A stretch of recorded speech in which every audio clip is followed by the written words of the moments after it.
Hello बच्चों, क्या हाल चाल? बढ़िया? आप बढ़िया तो हम भी बढ़िया। और सब बताइए, कैसा चल रहा है आप लोगों का पढ़ाई? मस्त चल रहा है ना? समय का पालन करना है और समय के अनुसार समय को देखते हुए मन लगाकर पढ़ाई करना है, क्योंकि समय के मार से कोई नहीं बचता। समय का प्रयोग कीजिए और समय के अनुसार अपनी तैयारी को जबरदस्त बनाइए। ठीक है? किसी को किसी भी प्रकार के बोलने में बहकावे में नहीं आना है और मन लगाकर पढ़ाई करना है। आज का जो समय है वो किसी को देना नहीं है, आज का समय अपने लिए रखना है। और एग्जाम समय बहुत ही कम हो बच चुका है। इस एग्जाम को देखते हुए अपनी पढ़ाई को मस्त करना है, लेकिन वो पढ़ाई, एग्जाम, ये सारी चीजें तब निकल सकती है जब आपका रिवीजन बेस्ट होगा।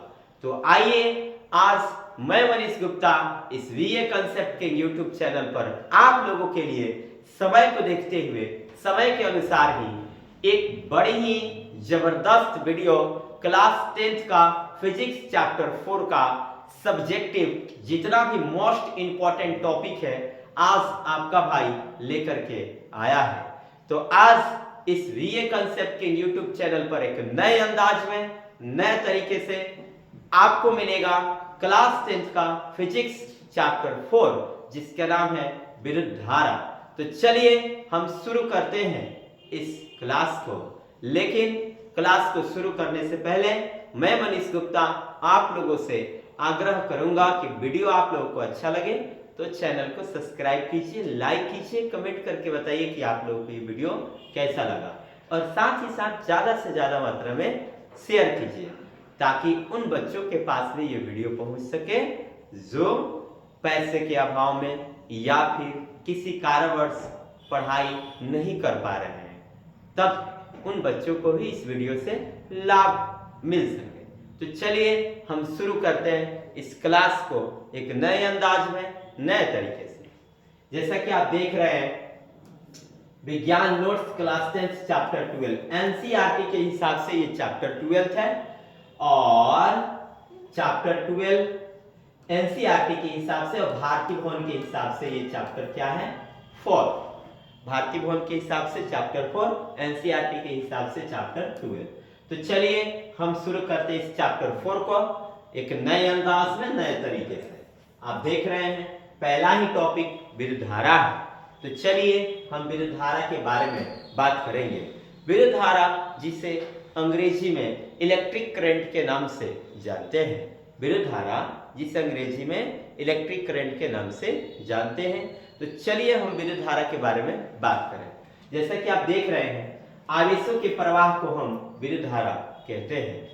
मतलब जब किसी चालक में आवेश का प्रवाह होता है तो विद्युत धारा कहलाता है, यानी कि आवेश के प्रवाह की दर को विद्युत धारा कहते हैं। आप लोगों को पता होना चाहिए कि हम जब किसी चालक में धारा का प्रवाह करते हैं तो उसके पहले वाली स्थिति से जब धारा का प्रवाह होता है तब वाली स्थिति बिल्कुल बदल जाती है। जैसा कि मान लीजिए ये एक लोहा है, ठीक है? अभी मैं इस लौह पदार्थ को अपनी हाथों में पकड़ा हुआ हूं, यानी मुझे करंट नहीं मार रहा है ना? लेकिन जब हम इसमें धारा का प्रवाह करेंगे तो क्या हम इसे पकड़ पाएंगे? नहीं पकड़ पाएंगे, क्योंकि इसमें प्रवाह होने लगा धारा। अतः पहले की स्थिति और अब की स्थिति में इसमें बदलाव हो गया, यही है करंट। ठीक है? तो अब आप बोल सकते हैं कि विद्युत धारा क्या है? तो आवेशों के प्रवाह की दर को हम क्या कहते हैं? विद्युत धारा कहते हैं। हाँ, विद्युत धारा का ऐसा ही मात्रक एम्पियर होता है। इस बात की जानकारी आप लोगों को होना चाहिए। ठीक है? आवेशों के प्रवाह की दर को विद्युत धारा कहते हैं और इसे I से सूचित किया जाता है। I इक्वल टू फार्मूला होता है Q by T. I equal to formula होता है Q बाई टी। इसका ऐसा ही मात्रक एम्पियर होता है। विद्युत धारा का ऐसा ही मात्रक क्या होता है? एम्पियर। चलिए अब हम समझेंगे चालक यानी कि कंडक्टर को। चालक यानी कि कंडक्टर, है ना। तो ऐसे पदार्थ जिनसे होकर विद्युत आवेश एक भाग से दूसरे भाग तक जाते हैं उन्हें चालक कहते हैं। क्या? ऐसे पदार्थ जिनसे होकर विद्युत आवेश एक भाग से दूसरे भाग तक जाते हैं उन्हें हम चालक कहते हैं। जैसे कि आप लोग को पता है कि हमारे चारों तरफ कुछ ऐसे पदार्थ हैं जिनसे धारा का प्रवाह होता है और कुछ ऐसे पदार्थ हैं जिनसे धारा का प्रवाह नहीं होता है। तो जिन पदार्थों से धारा का प्रवाह होता है उन पदार्थों को हम चालक कहते हैं और जिन पदार्थों से धारा का प्रवाह नहीं होता है उन्हें हम अचालक कहते हैं। अतः चालक का परिभाषा अब आप प्यार से बोल सकते हो कि चालक एक ऐसा पदार्थ है जिससे धारा का प्रवाह आसानी से हो जाता है। अब आप समझ सकते हैं चालक के अंतर्गत क्या क्या आता है जिनसे धारा का प्रवाह आसानी से हो जाता है। इसका एग्जाम्पल आप खुद ब खुद देख सकते हैं। जैसे मान लीजिए लौह पदार्थ हो गया, उनसे धारा का प्रवाह हो जाता है, अतः वह चालक है। बहुत सारे ऐसे पदार्थ हैं जिनसे धारा का प्रवाह आसानी से हो जाता है। विद्युत का सबसे अच्छा चालक अगर कोई है तो है चांदी, है ना। चांदी एक ऐसा पदार्थ है जिससे धारा का प्रवाह बहुत ही शीघ्रता से होता है ना। चांदी से काफी सबसे ज्यादा अगर सबसे ज्यादा किसी पदार्थ से धारा का प्रवाह होता है तो वो है चांदी। यानी विद्युत का सबसे अच्छा चालक कौन कहलाएगा? चांदी। इस बात को याद रखना है। और चालक में आप क्या समझें कि जिससे धारा का प्रवाह होता है उसे चालक कहते हैं और जिससे धारा का प्रवाह नहीं होता है उसे अचालक, कुचालक कहते हैं। जैसे ये देख रहे हैं आप लोग, ये प्लास्टिक है, इसमें धारा का प्रवाह नहीं होगा, अतः ये सुचालक की अचालक। तो ये है अचालक जिनसे धारा का प्रवाह नहीं होता है, सुचालक जिनसे धारा का प्रवाह होता है। अब देखिए, धातु, मनुष्य या जानवर का शरीर, पृथ्वी, ये चालक का एग्जाम्पल है। धातु, जितने भी धातु हैं ये सब चालक कहलाएंगे। मनुष्य या जानवर का शरीर, ये भी चालक का उदाहरण है। पृथ्वी भी चालक का ही उदाहरण है। चलिए आगे बात करेंगे हम विद्युत रोधी का। ऐसे पदार्थ जिनसे होकर विद्युत आवेश एक भाग से दूसरे भाग तक नहीं जाता है उन्हें विद्युत रोधी कहते हैं, है ना। यानी कि वह पदार्थ जिनसे धारा का प्रवाह एक भाग से दूसरे भाग तक नहीं हो पाता है उन्हें हम क्या कहते हैं? विद्युत रोधी कहते हैं। जैसे कांच विद्युत रोधी का एग्जाम्पल है, प्लास्टिक विद्युत रोधी का एग्जाम्पल है, रबर विद्युत रोधी का एग्जाम्पल है, लकड़ी विद्युत रोधी का एग्जाम्पल है। ये ऐसे पदार्थ हैं जिनसे धारा का प्रवाह नहीं होता है। और धातु, मनुष्य या जानवर का शरीर और पृथ्वी, ये ऐसे पदार्थ हैं जिनसे धारा का प्रवाह होता है। अब चलिए आगे टॉपिक है विद्युत विभव। क्या है? विद्युत विभव। ध्यान देना है, ये वाला टॉपिक आपके एग्जाम के लिए बेस्ट है। विद्युत विभव किसी बिंदु पर विद्युत विभव कार्य का वह परिणाम है जो प्रति एकांक आवेश को अनंत से उस बिंदु तक लाने में किया जाता है। यानी विद्युत विभव क्या है? आपसे ये प्रश्न पूछ दे, विद्युत विभव से आपका क्या अभिप्राय है? विद्युत विभव को परिभाषित करें। विद्युत विभव से आप क्या समझते हैं? या फिर विद्युत विभव की परिभाषा लिखें तो आप कैसे लिखिएगा? तो अनंत से आवेश को एक बिंदु से दूसरे बिंदु तक लाने में, माने अनंत से आवेश को लाने में किए गए कार्य को हम विद्युत विभव कहते हैं, है ना। अनंत से, कहां से? अनंत से आवेश को लाने में किए गए कार्य को हम क्या कहते हैं? बताइए। विद्युत विभव कहते हैं। अनंत से आवेश को लाने में किया गया कार्य को विद्युत विभव कहते हैं। यदि आवेश Q को अनंत से किसी बिंदु P तक लाने में किया गया कार्य W हो तो उस बिंदु पर P पर विद्युत विभव होता है V=W/Q। विद्युत विभव को V से सूचित किया जाता है और V फॉर्मूला होता है W/Q। कैसे? आवेश को अनंत से किसी बिंदु पर लाने में किया गया कार्य क्या कहलाता है? विद्युत विभव कहलाता है। इसे v से सूचित किया जाता है, अतः v equal to W by Q, जहां w किया गया कार्य है और q अनंत से लाया गया आवेश है। ठीक है, अब देखिए, अब इसके एसआई मात्रक आप लोग प्यार से बोल सकते हैं, विद्युत विभव का एसआई मात्रक वोल्ट होता है, विद्युत धारा का एसआई मात्रक एम्पियर और विद्युत विभव का एसआई मात्रक वोल्ट होता है। ठीक है, W बाई क्यू है ना। इसका एक और एसआई मात्रक आप बोल सकते हो, ध्यान देना। W माने कार्य, W माने कार्य, तो कार्य का एसआई मात्रक क्या होता है? जूल, और Q माने क्या होता है? आवेश, और आवेश का एसआई मात्रक क्या होता है? कूलाम। तो आप इसको बोल सकते हो जूल प्रति कूलाम, यानी विद्युत विभव का दो एसआई मात्रक हो गया, जूल प्रति कूलाम या फिर वोल्ट, जूल प्रति कूलाम या वोल्ट। यहाँ पे विद्युत विभव का क्या एसआई मात्रक हो गया? दो, एक वोल्ट और एक जूल प्रति कूलाम, या फिर जेसी के पावर -1, ऐसा भी हो सकता है, प्रति हटेगा -1 हटेगा, है ना, याद है। चलिए आगे हम देखते हैं विभवांतर। आपके बीच टॉपिक आ गया, अब क्या? विभवांतर। ध्यान देना है बच्चों, विभवांतर क्या है? विभवांतर क्या है? किन्हीं दो बिंदुओं के बीच विभवांतर की माप उस कार्य से होती है जो प्रत्येकांक आवेश को एक बिंदु से दूसरे बिंदु तक लाने में किया जाता है। यानी कि विभवांतर क्या है? विद्युत विभव में आप लोगों ने जाना कि अनंत से आवेश को किसी बिंदु तक लाने में किए गए कार्य को हम लोग क्या कहते हैं? लाने में किए गए कार्य को हम लोग पता है क्या कहते हैं? विद्युत विभव कहते हैं, है ना। और विभवांतर किसे कहते हैं? विभवांतर किसे कहते हैं? जब आवेश को एक बिंदु से दूसरे बिंदु तक लाया जाता है ना। आवेश को एक बिंदु से दूसरे बिंदु तक लाने में किए गए कार्य को क्या कहते हैं? विभवांतर कहते हैं। विद्युत विभव किसे कहते हैं? अनंत से किसी बिंदु तक लाने में किए गए कार्य को विद्युत विभव कहते हैं, और एक बिंदु से दूसरे बिंदु तक आवेश को लाने में किए गए कार्य को विभवांतर कहते हैं।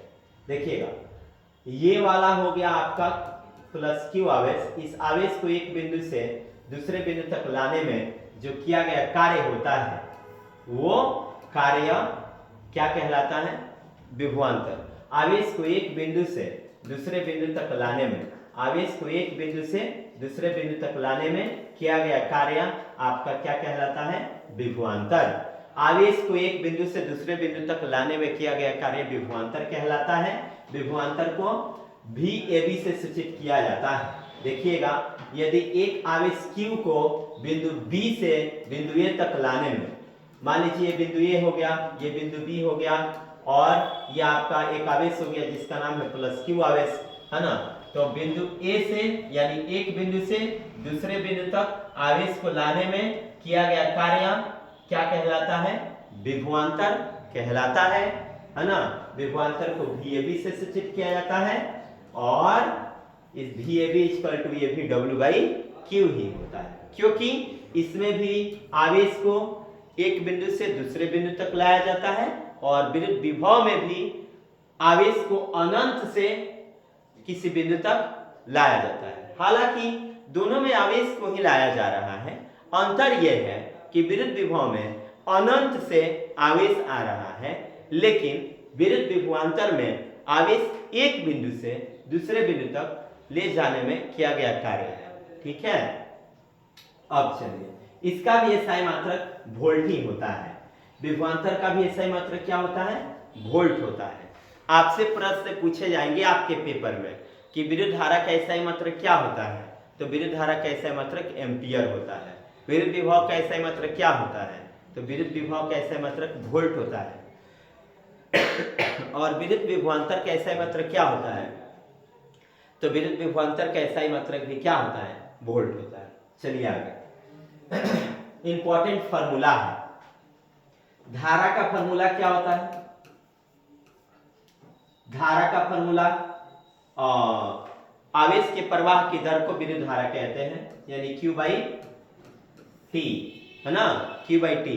और विद्युत विभव का फार्मूला W बाई Q, और विद्युत विभवांतर का भी फार्मूला W बाई Q ही होता है। ठीक है। एसआई मात्रा कंफर्म करना है। चलिए आगे देखते हैं। सेल या बैटरी, अब टॉपिक आ गया सेल या बैटरी। हम अब पढ़ेंगे किसको, सेल या बैटरी को। यहाँ पे ध्यान देना है बच्चों, पढ़ाई पर मन लगा करके ध्यान देना है, अच्छा से अच्छा कुछ करना है, अपने माता पिता के लिए, अपने समाज के लिए नाम रोशन कीजिए, जी जान लगा दीजिए। अब की बार जब तक तोड़ेंगे नहीं तब तक छोड़ेंगे नहीं, ऐसा दिल में जुनून होना चाहिए। सेल या बैटरी, सेल या बैटरी, ध्यान देना है। सेल या बैटरी एक ऐसी युक्ति है जो अपने अंदर हो रही रासायनिक अभिक्रियाओं द्वारा सेल के दोनों इलेक्ट्रोडों के बीच विभवांतर बनाए रखती है। सेल या बैटरी एक ऐसी युक्ति है जिसके अंदर रासायनिक अभिक्रियाएं होती हैं। सेल या बैटरी एक ऐसी युक्ति है जिसके अंदर क्या होती है, रासायनिक अभिक्रियाएं, और उन रासायनिक अभिक्रियाओं के फलस्वरूप ये जो सेल होता है इसके दो इलेक्ट्रोड होते हैं, इन दोनों इलेक्ट्रोडों पर ये विभवांतर को बनाए रखता है ना। इसके अंदर जो पदार्थ बड़े होते हैं, बैटरी अम्ल किसे कहते हैं, H2SO4 को हम लोग बैटरी अम्ल कहते हैं। H2SO4 को क्या कहते हैं, बैटरी अम्ल, है ना। तो ये जो होता है ये रासायनिक पदार्थ होता है। कौन सा पदार्थ होता है, रासायनिक पदार्थ होता है ना।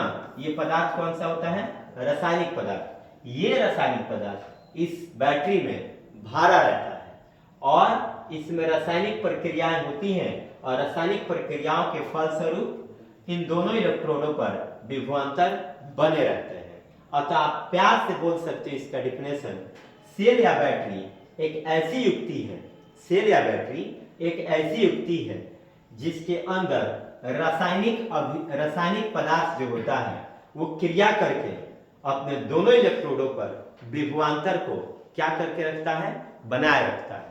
ठीक है, इस बात को आपको याद रखना है। एक और आसान शब्दों में आप बोल सकते हो सेल या बैटरी क्या है।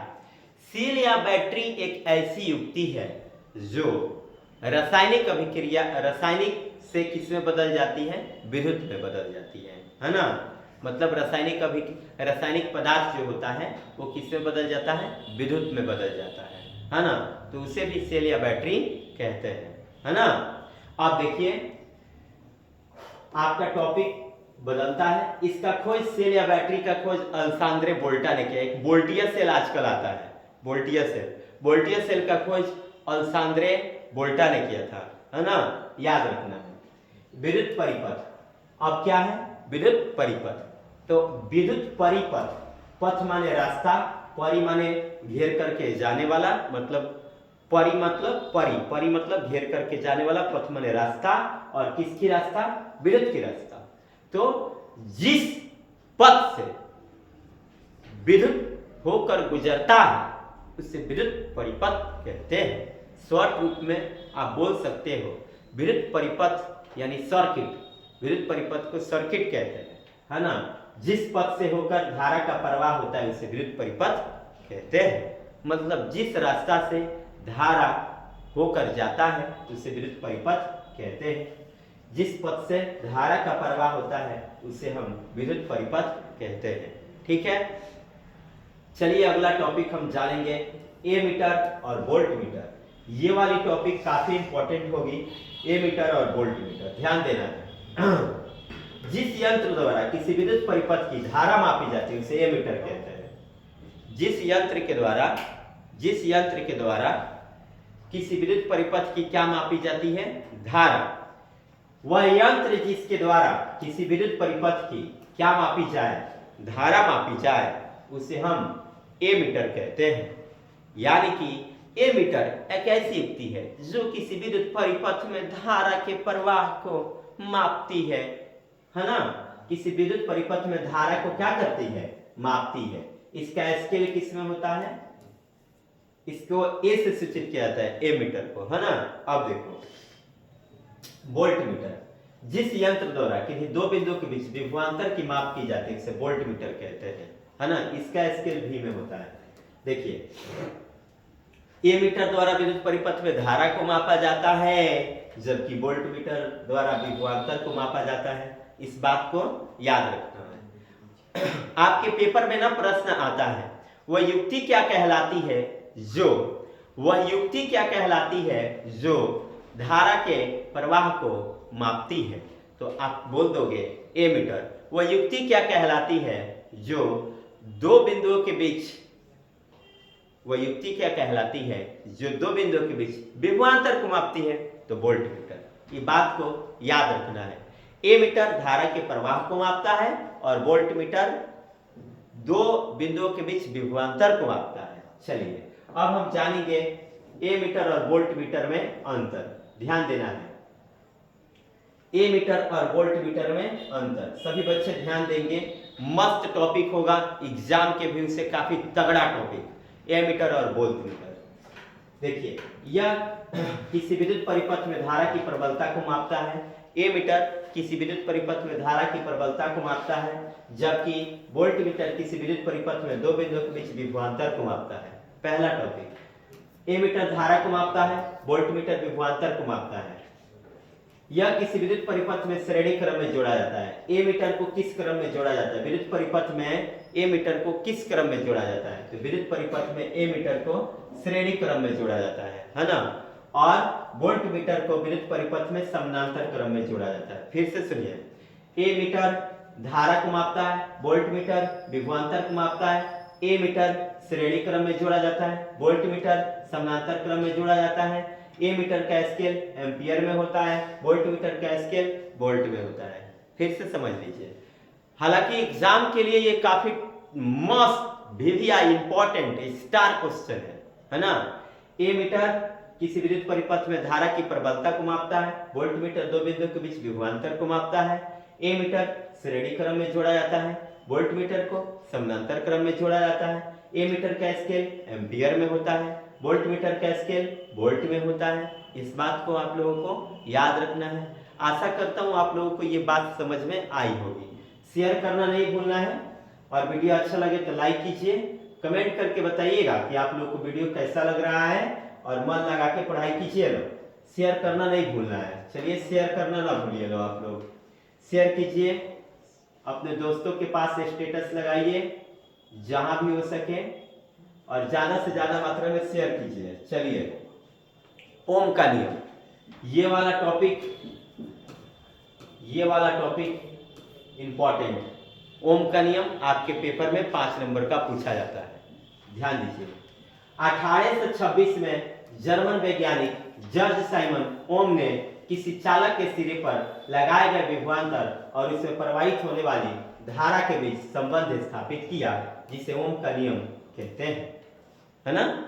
1826 में जर्मन वैज्ञानिक जॉर्ज साइमन ओम ने, बात को ध्यान से सुनना है, 1826 में जर्मन वैज्ञानिक जॉर्ज साइमन ओम ने किसी चालक के सिरे पर लगाया गया विभवांतर, और इस चालक में प्रवाहित हो रही धारा के बीच संबंध स्थापित किया, है ना। जैसे एग्जाम यहाँ पे देख सकते हैं आप लोग, ये एक चालक है। क्या है? चालक। और इस चालक के सिरे पर लगाया गया विभवांतर और इससे प्रवाहित हो रही धारा, है ना। लगाया गया विभवांतर और प्रवाहित हो रही धारा के बीच क्या स्थापित किया? संबंध, जिसे हम क्या कहते हैं? ओम का नियम। ठीक है, यानी ओम साहब ने विभवांतर और धारा के बीच संबंध स्थापित किया था। इस बात को आप लोगों को याद रखना है, प्यार से समझेंगे। सन 1826 में जर्मन वैज्ञानिक जॉर्ज साइमन ओम ने किसी चालक के सिरों पर लगाए गए विभवांतर और उसमें प्रवाहित हो रही धारा के बीच एक संबंध स्थापित किया, जिसे ओम का नियम कहते हैं, है ना। तो ओम साहब ने V और I के बीच रिलेशन स्थापित किया। ठीक है, देखिए इनका सिद्धांत क्या कहता है। ओम के नियम के अनुसार, यदि किसी चालक के ताप में बदलाव न हो, ये चालक है, इसके ताप में यानी टेम्परेचर में किसी भी प्रकार का बदलाव न हो, तो इसमें प्रवाहित हो रही धारा सिरों पर लगाए गए विभवांतर के समानुपाती होती है। क्या कहना चाह रहे हैं हमारे ओम साहब? ध्यान देना है। किसी चालक के सिरों पर लगाया गया विभवांतर, इससे प्रवाहित हो रही धारा, किसी चालक के सिरों पर लगाया गया विभवांतर, इससे प्रवाहित हो रही धारा के क्या होता है? समानुपाती होता है। कब? जब चालक के ताप में बदलाव ना हो तब, है ना। ओम साहब ने कहा कि यदि किसी चालक के ताप में बदलाव ना हो तो उसमें प्रवाहित हो रही धारा उसके सिरों पर लगाए गए विभवांतर के समानुपाती होती है। उसमें प्रवाहित हो रही जो धारा है उस पर लगाए गए विभवांतर के क्या होती है? समानुपाती होती है। ये वाला टॉपिक है I समानुपाती V या फिर V समानुपाती I, ऐसे आप बोल सकते हो, ध्यान देना है। तो मैंने लिखा V समानुपाती I, ठीक है। देखिए यहां से लेकर के मैं इस बात को पुष्टि करूंगा।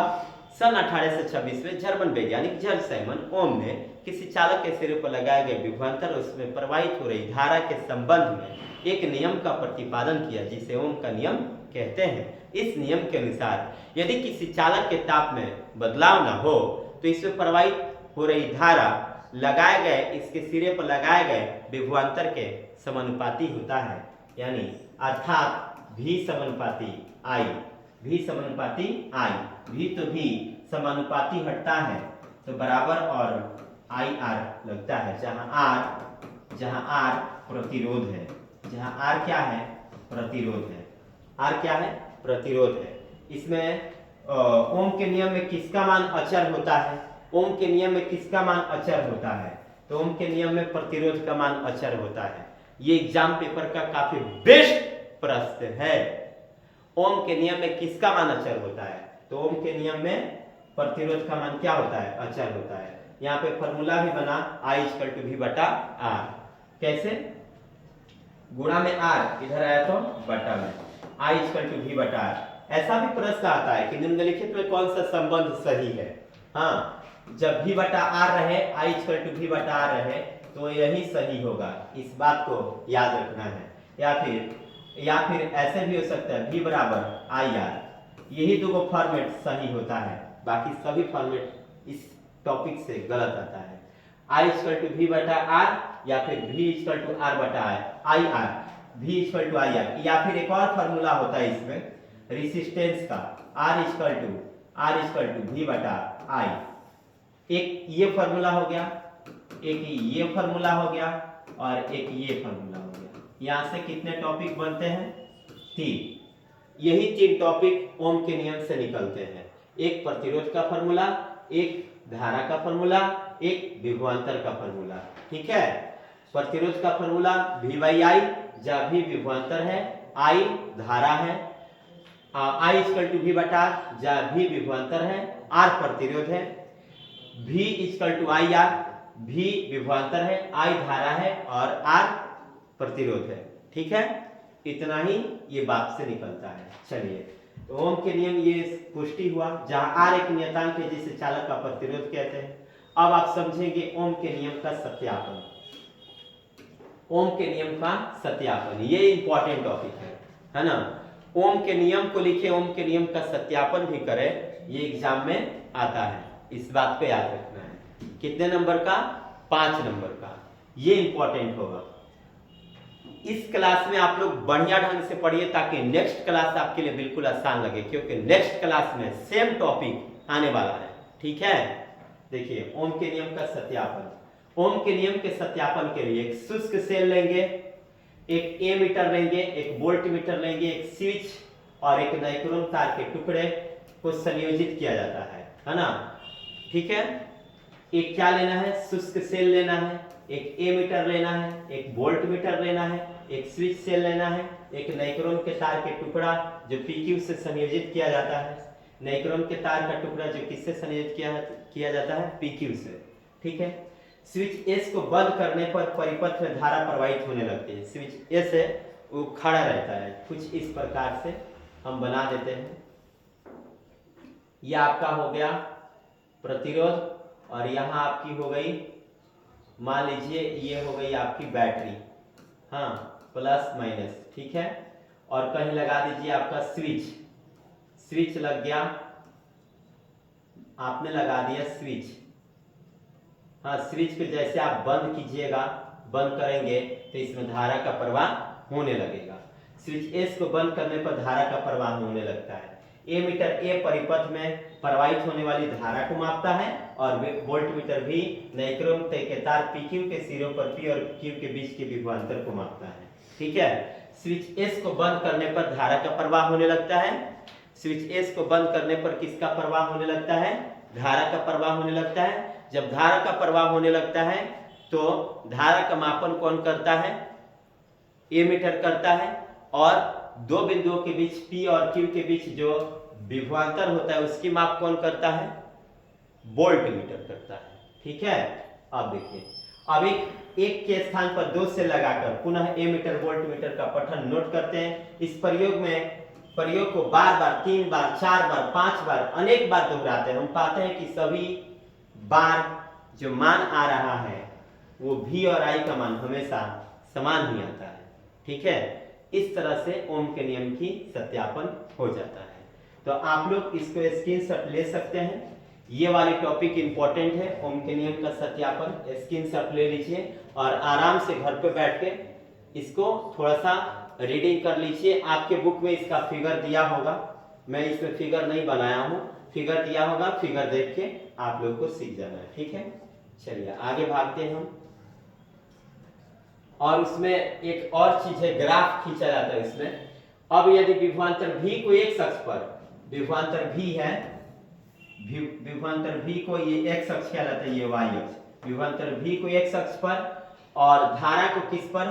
y अक्ष पर, है ना, लेकर V तथा I के बीच एक ग्राफ खींचा जाए तो प्राप्त ग्राफ एक सरल रेखा होती है। कैसी होती है?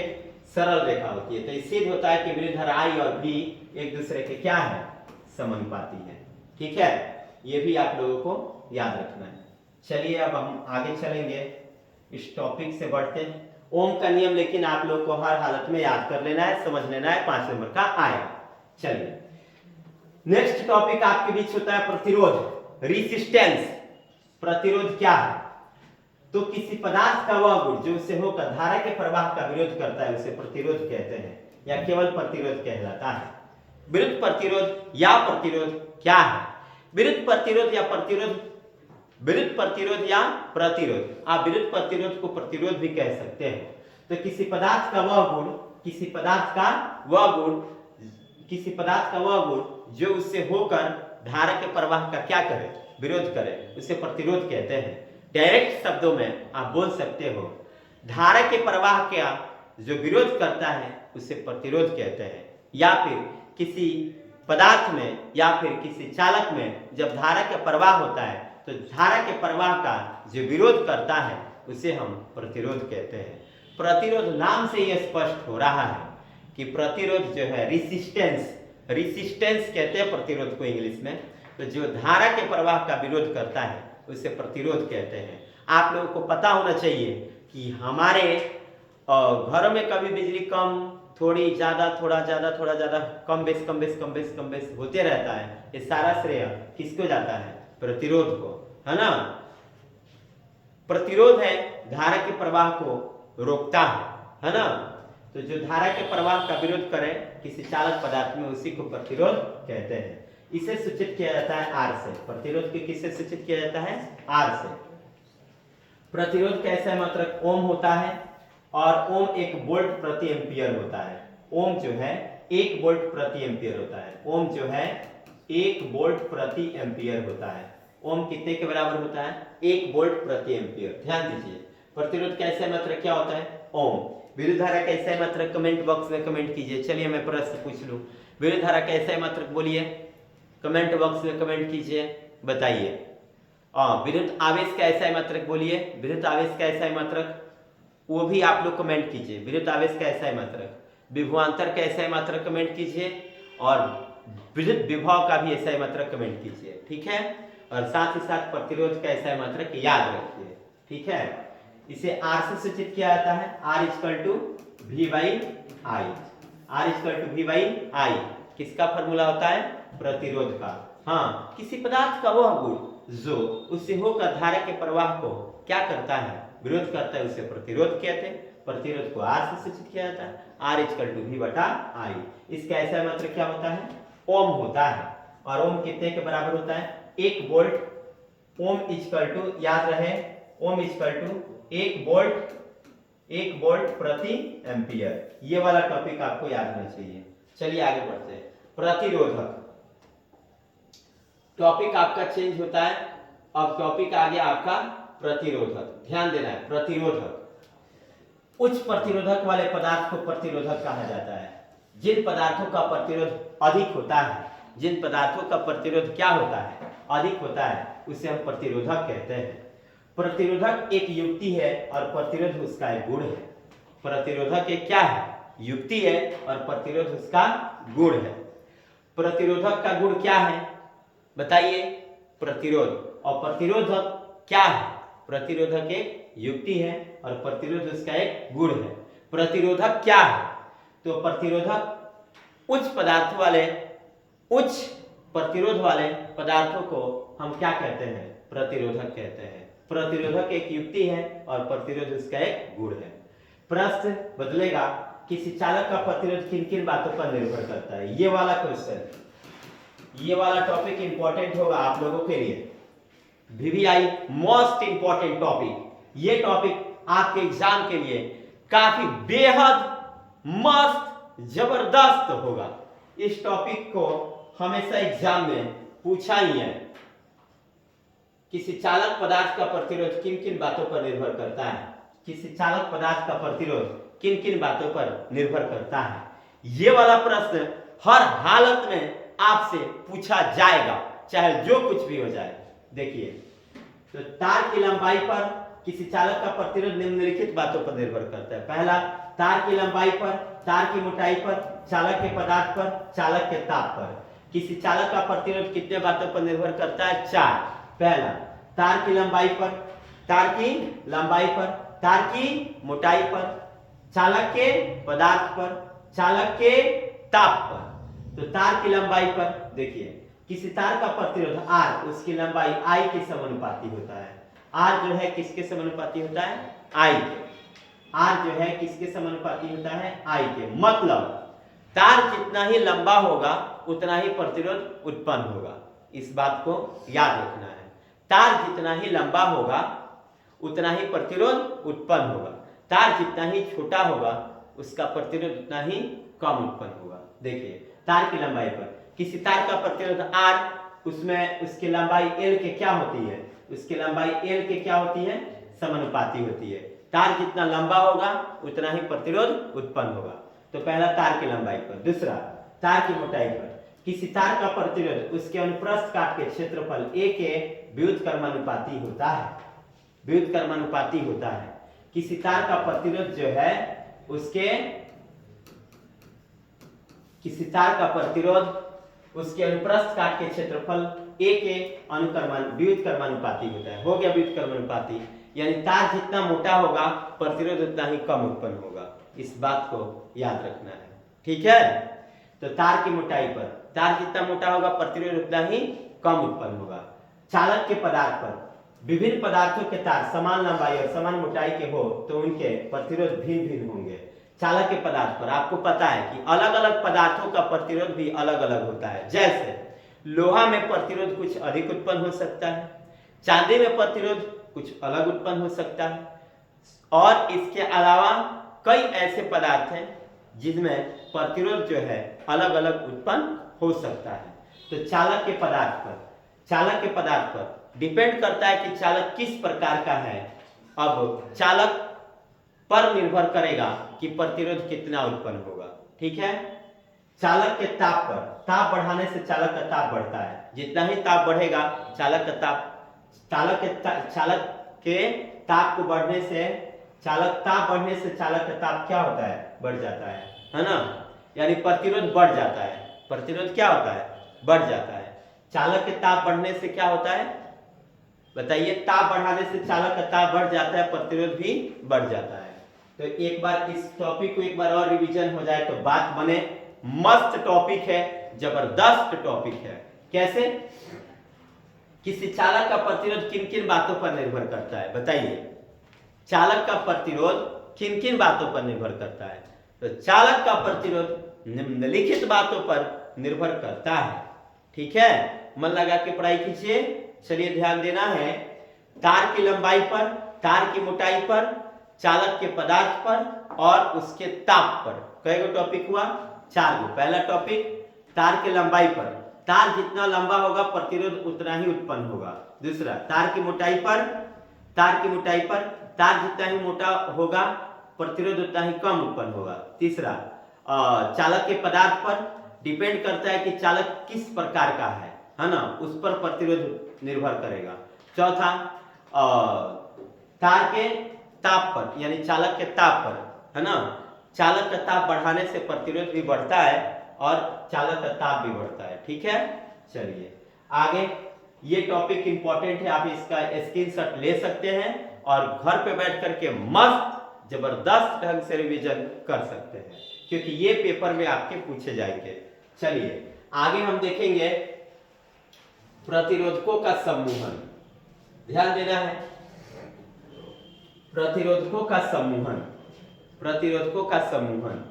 दो या दो से अधिक प्रतिरोधों को एक दूसरे से कई विधियों द्वारा जोड़ा जाता है, उसे प्रतिरोधकों का समूहन कहते हैं। ध्यान देना है, प्रतिरोधकों का समूहन, दो या दो से अधिक प्रतिरोधों को विभिन्न तरीकों से जोड़ने की प्रक्रिया को प्रतिरोधकों का समूहन कहते हैं। दो या दो से अधिक प्रतिरोधकों को विभिन्न विधियों द्वारा जोड़ने की प्रक्रिया को प्रतिरोधों का समूहन कहते हैं। प्रतिरोधों का समूहन कितने विधियों से किया जाता है? 2 विधियों से, श्रेणी क्रम समूहन, समानांतर क्रम समूहन या पार्श्व क्रम समूहन। पार्श्व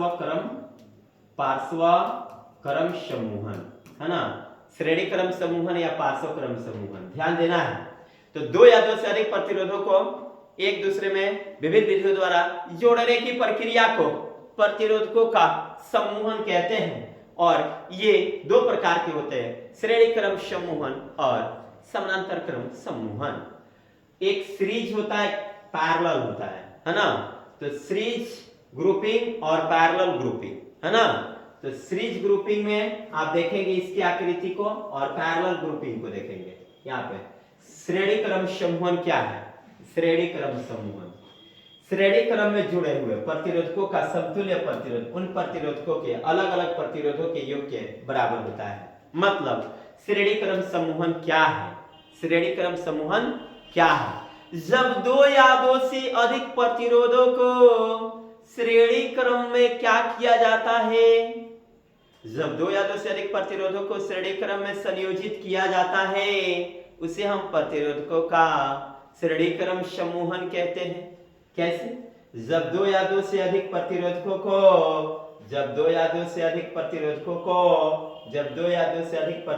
को किस क्रम में? श्रेणी क्रम में, R1, R2, R3, R4, इस तरह से आगे भी और बढ़ सकता है। तो जब 2 या 2 से अधिक प्रतिरोधकों को श्रेणी क्रम में जोड़ा जाता है, इस प्रक्रिया को प्रतिरोधकों का श्रेणी क्रम समूहन कहते हैं। इसे RS से सूचित किया जाता है। RS = R1 + R2 + R3 + R4 dash dash dash plus dash dash dash. यहाँ तो श्रेणी क्रम समूहन समझ में आया होगा कि जब 2 या 2 से अधिक प्रतिरोधकों को श्रेणी क्रम में क्या किया जाता है? जोड़ा जाता है, तो इसे श्रेणी क्रम समूहन कहते हैं। इसे RS से सूचित किया जाता है ना। किससे? RS से। अतः RS = R1 + R2 + R3 + R4 dash dash dash, है ना। अच्छा, इस पर ना न्यूमेरिकल क्वेश्चन आता है। इसके ये जब पूरे चैप्टर खत्म हो जाएंगे तो मेरा वीडियो आएगा न्यूमेरिकल का, only one numerical, chapter wise numerical. तो आप लोगों को न्यूमेरिकल समझना होगा। प्लीज प्लीज प्लीज उन वीडियो को भी आप देखिएगा और न्यूमेरिकल को अच्छे ढंग से समझिएगा। ठीक है, चलिए समानांतर क्रम समूहन। ध्यान देना है, जब 2 या 2 से अधिक प्रतिरोधों को समानांतर क्रम या पार्श्व क्रम में जोड़ा जाता है, तो उसे हम समानांतर क्रम समूहन कहते हैं। जब 2 या 2 से अधिक प्रतिरोधकों को समानांतर क्रम में जोड़ा जाता है या फिर श्रेणी क्रम में जोड़ा जाता है, तो उसे हम जब 2 या 2 से अधिक प्रतिरोधकों को समानांतर क्रम में जोड़ा जाता है या फिर पार्श्व क्रम में जोड़ा जाता है, तो इसे समानांतर क्रम समूहन कहते हैं। कुछ ऐसे ध्यान देना है सभी बच्चों को। ये वाला है आप लोगों का समानांतर क्रम समूहन। R1 R2 R3, है ना। तो जब दो या दो से अधिक प्रतिरोधकों को किस क्रम में जोड़ा जाए, समानांतर क्रम में या फिर पार्श्व क्रम में, तो इसे हम क्या कहेंगे, समानांतर क्रम समूहन। इसे सूचित किया जाता है 1/Rp से। किसे? 1/Rp से। फॉर्मूला होता है 1/R1 plus 1/R2 plus 1/R3 dash dash dash. Numerical आएगा, न्यूमेरिकल वाला वीडियो जरूर देखना है, ठीक है। हाँ, ये RS equal to formula series का R1 plus R2 plus R3 plus dash dash dash, और ये समानांतर क्रम का है 1/R1 plus 1/R2 plus 1/R3।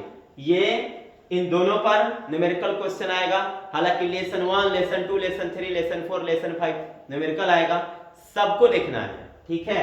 चलिए आगे हम बात करेंगे उन दोनों में अंतर, प्रतिरोधकों के श्रेणी क्रम और समानांतर क्रम समूहन में अंतर। चलिए हम उस अंतर को देखते हैं, श्रेणी क्रम समूहन और समानांतर क्रम समूहन में अंतर। मैं अपने शब्दों में बोलूंगा, आप लोगों को ध्यान देना है श्रेणी क्रम समूहन और समानांतर क्रम समूहन में, ठीक है। चलिए ध्यान देना है। श्रेणी क्रम समूहन, जब दो या दो से अधिक प्रतिरोधों को श्रेणी क्रम में जोड़ा जाता है तो उसे श्रेणी क्रम समूहन कहते हैं। जबकि जब दो या दो से अधिक प्रतिरोधों को समानांतर क्रम में जोड़ा जाता है तो इसे समानांतर क्रम समूहन कहते हैं। डन है। चलिए दूसरा, समानांतर क्रम समूहन, श्रेणी क्रम समूहन को RS से सूचित किया जाता है, जबकि समानांतर क्रम समूहन को 1/Rp से सूचित किया जाता है। श्रेणी क्रम समूहन का formula RS equal to R1 plus R2 plus R3 होता है, जबकि समानांतर क्रम समूहन का formula 1/R1 plus 1/R2 plus 1/R3 होता है, ठीक है। कई अंतर हुआ? 3 अंतर हुआ ना। इसमें समतुल्य प्रतिरोधों का समतुल्य होता है, समतुल्य योग है, और इसमें प्रतिरोध व्युत्क्रम है, इसमें प्रतिरोधों का व्युत्क्रम योग है ना। इसमें प्रतिरोधों का व्युत्क्रम योग है और इसमें समतुल्य योग है, ठीक है। यही अंतर है। चलिए आगे हम देखेंगे, अगला हमारा टॉपिक है, कुछ इंपॉर्टेंट बात है। चलिए ध्यान देना, इंपॉर्टेंट बात में क्या है। विद्युत शक्ति का मात्रक वाट होता है, इसे संकेत में W से सूचित किया जाता है। विद्युत शक्ति क्या है? विद्युत शक्ति क्या है बताइए, विद्युत शक्ति क्या है? हाँ, electric power, power of electric, चाहे इलेक्ट्रिक पावर क्या है? तो किसी परिपथ में विद्युत धारा के ऊर्जा के क्षय को विद्युत शक्ति कहते हैं, है ना। ऊर्जा के ह्रास को विद्युत शक्ति कहते हैं। इसे P से सूचित किया जाता है। P इक्वल टू फॉर्मूला होता है W/T, है ना। P इक्वल टू फॉर्मूला क्या होता है?